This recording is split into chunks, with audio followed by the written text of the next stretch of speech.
Good morning mga kamuts! So today, we are here in Ayala Malls, Manila Bay and may pupuntahan tayong bagong restaurant. And ang maganda dito sa restaurant na to guys, ito lang yung kauna-unahang restaurant na nakita ko na merong different three types of food na ino-offer nila. So they offer Thai food, they offer Arabic food, and they also offer Filipino food. So pupuntahan natin siya ngayon and then i-check natin kung masarap ba yung mga pagkain doon. So I hope samahan nyo kami pupunta dito. Let's go!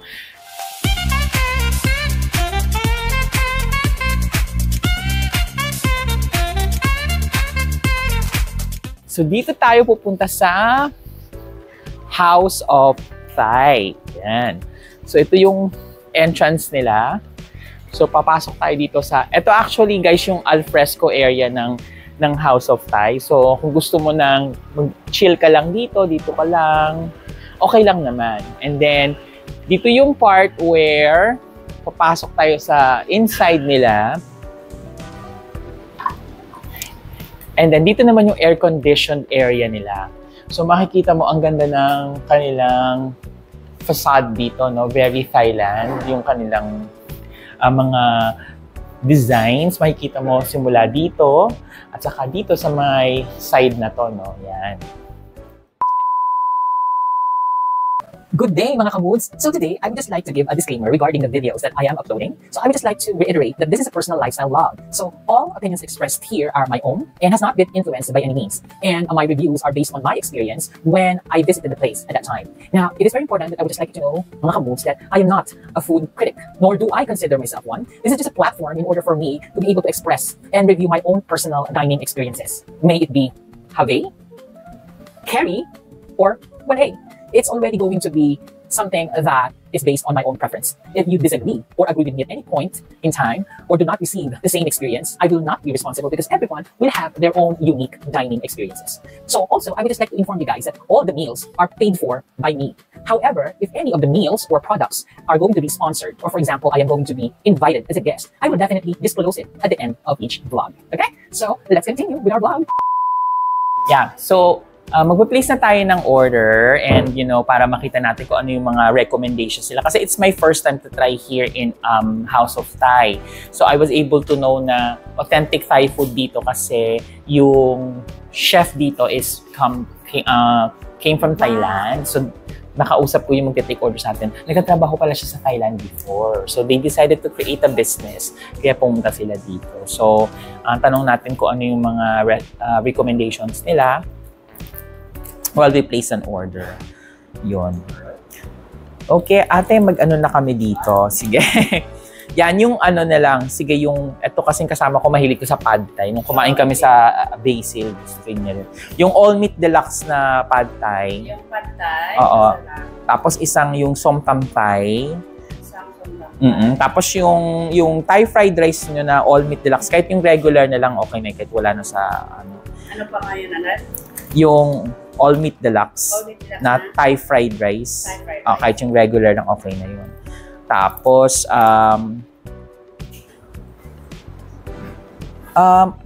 pwede bang card dito? Oo, pwede. Pwede. Card, Gcash, debit, credit. Parang masarap yung buttered meron ba buttered seafood? May buttered seafood. Parang masarap. Masarap ba to, te? Masarap yan. Pero ang nilagay namin na curry powder is from Thailand. Wow. Hindi siya from Philippines. Oo, talaga? Gusto ko i-try. Sige, isang buttered seafood. Tapos, parang ito na ata yung gusto ko. Tapos, yung pad krapao, ito yung parang ano, yung parang mga silog-silog beans nila. Ganun yun. Chicken, or shrimp, or beef, ayoko yan. pork. Meron tayong Thai fried rice kasi. So, tapos, yung appetizer nyo, wala kayo ditong mutabel? Wala, no? Wala. Pero alam mo yung mutabel? Hindi. Parang Indonesian. Yung eggplant siya, imbis na chickpeas. Kasi fresh yan lahat. Ito ano to? Hummus. let's say, 10 to 20 hummus minutes. yan. Pero meron Yan din muna sa yung, amin ate yung ano, drinks, ilabas mo na dito. para Baba di kami- ganun. Ilabas na lang. Ay, ito, Unahin, tapos siya. kung Oo. kaya mo Yung mauna parang- muna yung, kunyari, yung Oo. ano Tapos muna, may yung, kasama na tong ano, babagano, saka yung samtang tayo. Oo. Oh, yun. Thank you so Isang much, baba ganun. Teng. Oo, eggplant yun, no? Oo. Sarap yun. Yung ba yun, ate? Baba ganun ba yun? Eto, ano to? One baba ganun. Isang mango yung sour rice. Fattoush salad. Dahil yung ano nila Pero isa makaw. wala ka. Thank you, Teng. Oo, masarap pa naman yung halloumi. Mahal kasi ang halloumi cheese. Sige, yung ano nila. Oo, yung babsay kumakain. Baba ganoush, pwede na yun. Tapos, gusto namin i-try yung ano nyo, yung mango sticky rice. Masarap ba yun, Gusto niyo Teng? yung normal lang o may organic kami? Yung normal na lang. Tapos yung sa drinks nyo, ano ba masarap din sa Thai milk tea? Chayen. Yung orange tea. Masarap siya. Hindi siya mas masyado maasim. Hindi. Yung iced na lang. Iced. Gano'n ba kalaking 16 ounce? Yung 16 ounce ganun siya kalapit ko. parang masarap yung ano nito eh. Ayan. Oh, dalawa. Ako yun na lang sa akin sa'yo. Anong drinks mo? Orange. Yung orange tea. Ano ba yung Thai green tea? Iba naman yun. Parang Thai green tea, Thai tea din yan, pero green tea lang siya. Pero yung chayen, yan talaga. mas mabenta sa inyo. O sige, dalawa na lang na iced na 16 ounce. I think for the moment, yun na lang muna. Kasi baka hindi namin mauwan. Baba ganoush. Thank you. Enjoy your appetizer. Thank you. So, yeah, this is baba ganoush. So actually, ano siya, eggplant. Tapos ang pagkakalam ko may tahini. Tapos mainit-init pa yung ano nila, oh. And then may paparating pang papaya salad. So, yan. Sana dumating na rin yung in-order nating fee para matikman natin. Ayan, yung susunod. Ayan. Ayan.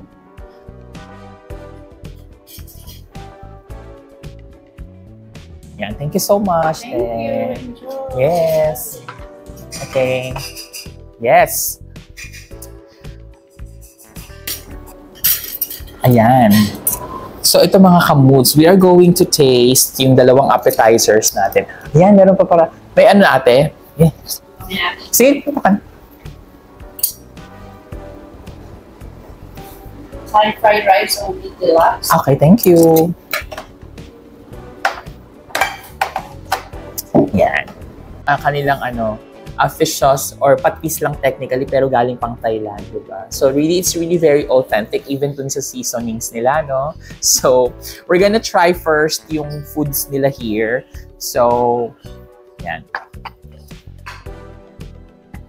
So, let's try muna natin guys yung baba ganoush nila. Ito favorite ko kasi ito kasi it's really very healthy. May kasama na siyang bread na umuusok-usok pa siya guys. Diba? So when you do eat this, what you have to do is you just get a piece of the bread. And usually, i-dip mo lang yung ganyan dito. So this has eggplant, it has olive oil. Ito may mint sa taas. Tapos usually, nilalagyan, I don't know if they put tahini on it, pero usually yun yung ingredients niya. So I will taste it.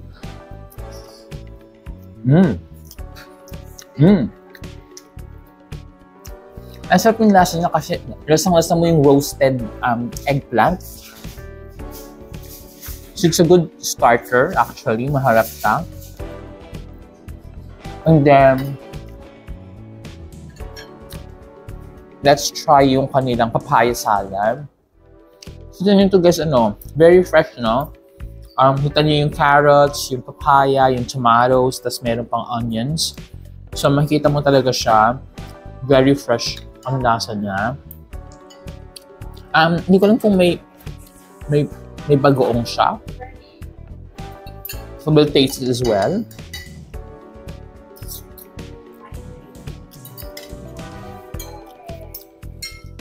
So taste natin yung kanilang papaya salad.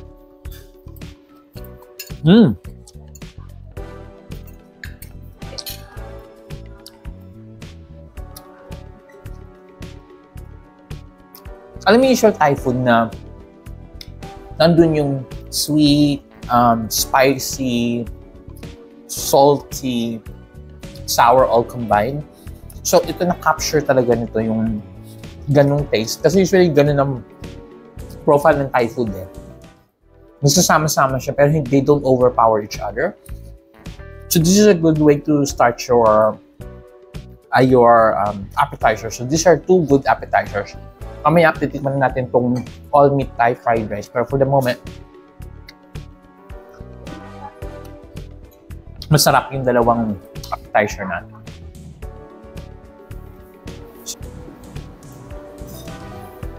Wow. Pad Thai. Oh, this is the pad Thai. Thank you so much. Yan. And kung gusto niyo yung patis with the garlic and chili. Thank you so much, te. Okay.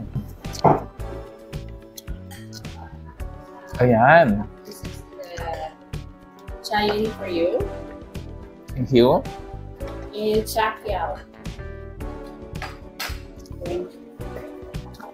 Ayan. So, dumating na mga ka-moods yung mga drinks natin. So, tama-tama. Pagkatapos natin mag-appetizer, meron tayong iinom na drinks.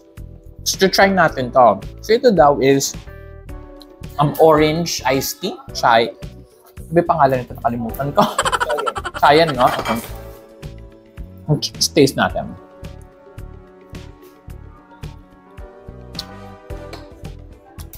Masarap. Authentic Thai food. Authentic talaga siya. Thai drink. Ito naman yung chayo. So ito naman yung green tea.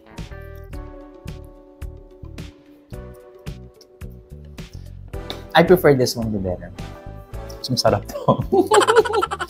But anyways, mamaya hintayin natin dumating yung ating mga ibang main food para sabay-sabay natin. Kaya tapusin muna natin itong mga appetizers, then we'll go to the main, and then mamaya may dessert, and mamaya meron tayong gagawin na activity. Magsishisha tayo. Okay, see you later mga kamuds. Yan. So tingnan nyo guys yung kanilang buttered seafood, no? So makikita mo siya, ang bango. Amoy na amoy mo yung butter, and then you will see the squid, and then may fish, and then may crabs, and then may mussels. Diba? Tapos may mga potatoes, may onions, may garlic. And then I think this is cilantro, if I'm not mistaken. Cilantro to. Yan. So makikita mo siya. Ayan, no? Nakita mo, umuusok-usok pa. Even the crabs. Sarap. So yan, later on, taste natin yan, guys. And I know nagugutom na kayo kasi nakikita nyo, di ba? So, ito naman, titikman natin yung Thai fried rice nila. So, the Thai fried rice nila is, it has also squid, may shrimp, may mussels. Okay. And then, let's taste kung ano lasa. May eggs din siya, in fairness.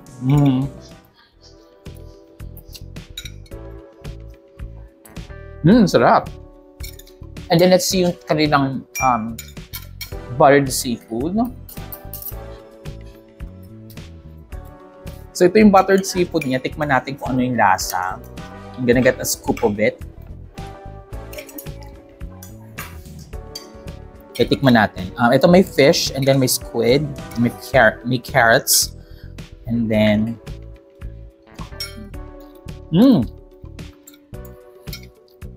may butter siya, pero may mga spicy na nilagay dito.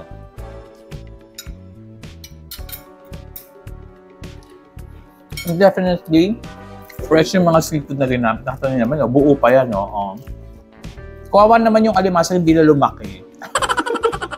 Hindi siya kaliit, pero masarap siya. Definitely, must try yung butter seafood nila. Magko-complement siya doon sa Thai fried rice. Pag kinain mo. And of course, yung pad Thai, that's a staple of Thai food there. Definitely it's gonna be there. So overall, it's good taste if you're gonna ask me. Masarap siya. So let's go and kain na tayo mga kamuds. Let's enjoy Thai food at its best. Ayan. So mga kamuds, binigyan tayo ng complimentary salad ng asawa ng owner, which is ito yung fattoush. Kasi sabi ko, gusto kong tikman to, and actually ang in-order kasi natin kanina, di ba, yung baba ganoush at saka yung so we're gonna have, hindi siya available kanina. So titikman natin to kung anong lasa nito for us to have an experience. So, very healthy to guys. Tingnan nyo, oh. So, puro mga greens, di ba? Ayan, oh. And then, may olive oil, may feta cheese, may tomatoes, tapos, actually, parang croutons ito, eh, pero ibang klaseng bread yung ginamit nila. Parang pita bread ata na toasted. So, tikman na natin, guys. Let's go. Tikman natin. Let's see how it tastes. Yeah, tikman ko. So, lagyan ko ng tomatoes. Kung ano yung lasa niya. So, tikman natin siya.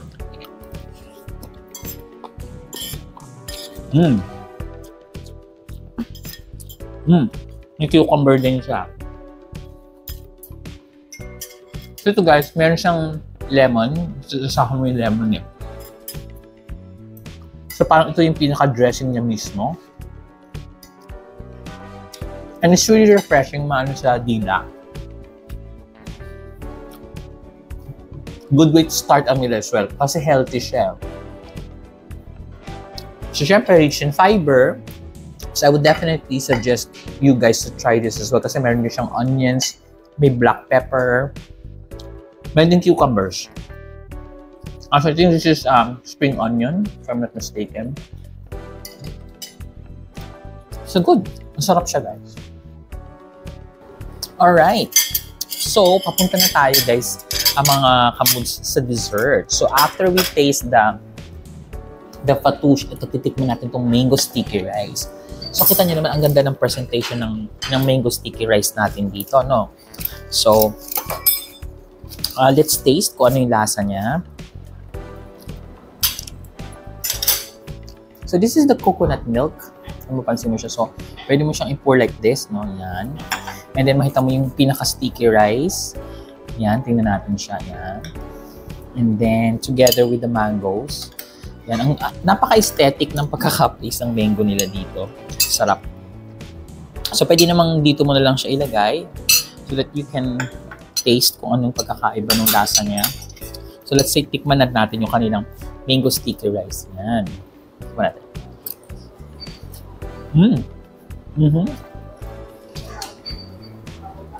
Very fresh yung mango. Yung mango naman talaga usually yung dadala dito. Tapos yung coconut milk, it kind of gives the creamy flavor para magbabalance yung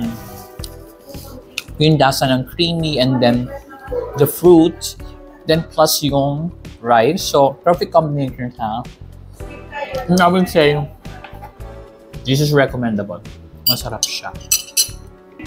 Okay, so mga kamuds, we are already done with eating here in House of Thai, and it's time for me to give my honest review. So, first of all, unahin muna natin yung place. Alright, so sa place guys, House of Thai is located here in Ayala Malls near Manila Bay. So malapit lang to sa PTEX if you're gonna be going on this area. So ang maganda dito sa House of Thai unang-una is it's located in the mall, so hindi siya mahirap hanapin. And then when it comes to parking, hindi ka rin magkakaroon ng issue dito. When it comes to the form of payment, they do naman cards, they do cash. And then if you notice a while ago dun sa mga videos natin is that maganda naman yung theme sa loob ng restaurant. So the restaurant offers two type of ambiance. Kung gusto mo dun sa labas, meron silang alfresco dining. And then here inside, ito naman yung air-conditioned area. And then on this side, makikita mo yung open area kitchen. So makikita mo yung how the food is being cooked. And also, in the night, meron din siyang mga bands, like live bands. And sa gabi, they also offer, for example, yung mga liquors kasi they already have like the license to sell liquors in this place as well. Maganda din dito kasi meron din ako nakitang baby chair kung may mga kasama kayong mga bata. So, yeah, yun din isa sa mga magaganda dito. I think when it comes to things that I should say could be improved a little bit is because yung pinaka-CR nila was outside. So you have to go to the mall. So pag kumain ka dito ng, for example, nagkamay ka, kasi minsan masarap yung kinain natin kaninang buttered seafood. You can't help but magkamay kasi ganun lang naman yun eh. Ano mo kakainin yung mga seafoods, like for example, like the crabs, kung hindi mo siya kakamayan. Eh. So you really have to, kailangan mo pang pumunta doon sa loob ng mall na ang kamay mo ay madungis. So I think those are some of the things that napansin ko na could have been a little bit better. But overall, isa lang masasabi ko. For the place, it's what we call carry, right? So, yun ang masasabi ko when it comes to the place. Second is when it comes to the service.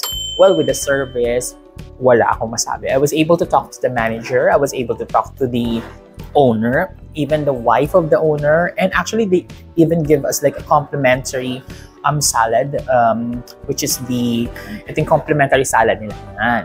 So, which is called fattoush.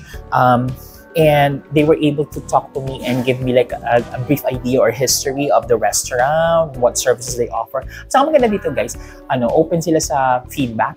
Because since they are just new in the business, they're asking our feedback, like honest feedback regarding the food and what are the other things that we have to say. So, I should say when it comes to service, I just feel na I'm really taken care of. Anything that I needed. I also like the part na when I needed to charge my phone, there is a place where I can charge my phone as well. And yeah, I think isa lang masasabi ko dyan for the service. Ang masasabi ko ito ay isang big have, right? Last but not the least is when it comes to food. So, food.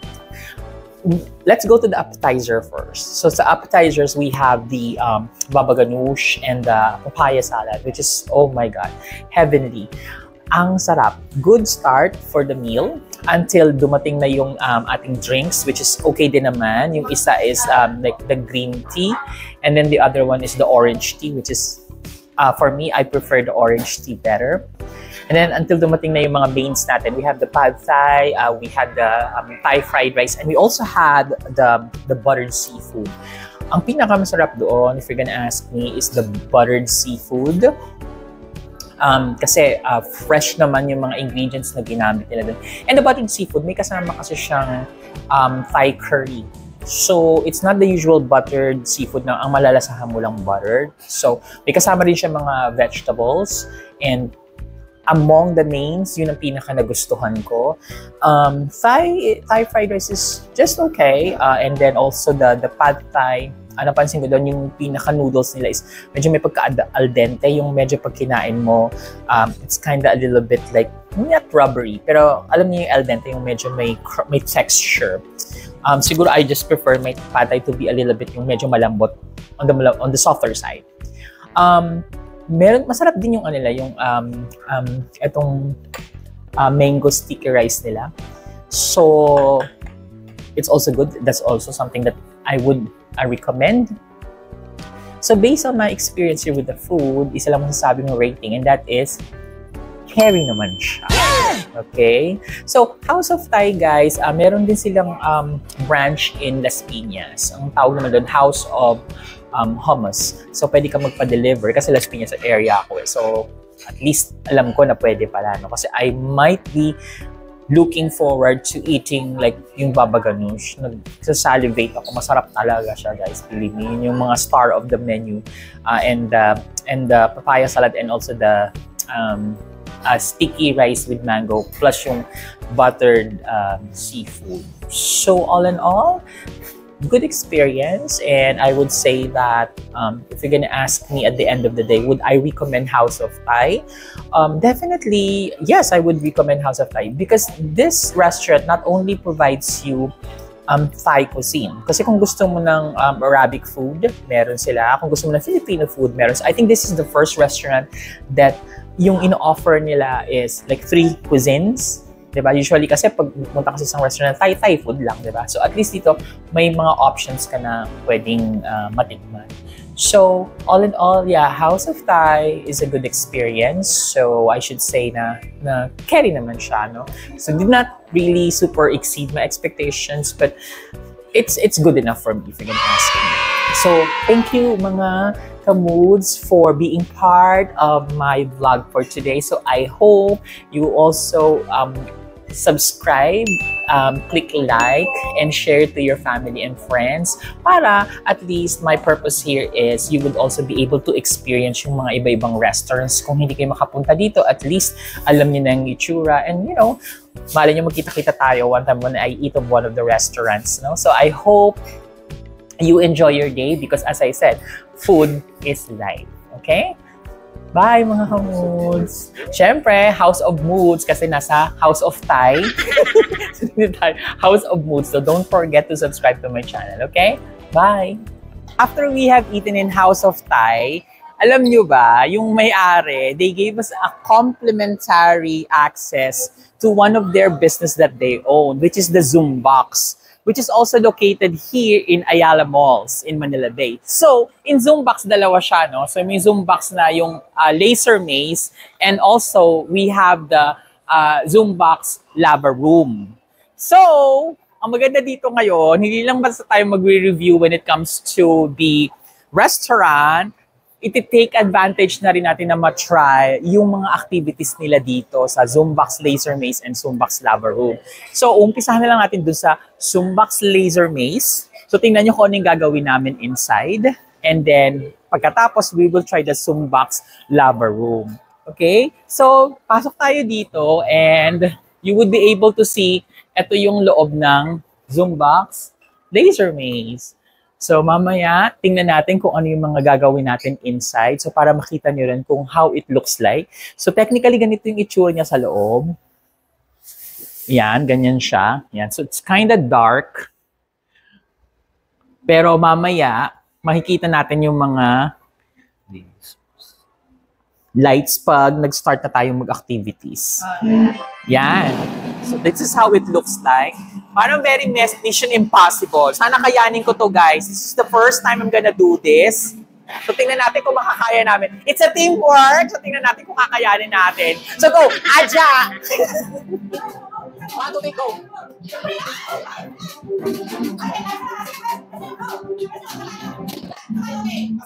Sabay siya, tapos mawawala ganun. Dapat sabay ka nga 1, 2, 3, ganun. Ang life mo, okay sa kanya, kapatid ang naman. Ano yan? Sige. Okay. Sige, sa kabila. Hindi mo kasi ako hininta. So, how was the experience? Hindi ko alam, but it's a nice score. Pero I enjoyed it, guys. Yung nga lang, at least ako perfect yung life ko pagkatapos. Si Joko 4, wala. Kasi nakikinig na instructions, following instructions. Anyways, it's enjoyable, guys. Try nyo siya, mag-enjoy kayo. Ayun. So, nandito na tayo, guys, sa lava room. So, this is how it looks like. So, ganyan siya. So, ang goal dito, kailangan matapakan mo yung kulay blue. Blue ba? Blue. Safe blue and green. Yeah, safe blue. And then the red is the lava. Ah, okay. So, iiwasan mo siya. Because your 100 lives na babawas. Pero you don't have to press anything here. You have to press the button, the green. Oh, you have to press the green. At, so, pwede mo lang siya press pag green na. Yeah. Okay. Change like red and then blue. Okay. So, dapat green lang and blue. Yeah. So, ganun siya. Blue, and then the pink one, you have to step two times. And then, Yeah. so dapat ma-press ko lahat yung button ng Yeah. pag green lang. Yeah, pag green. Pag blue, hindi.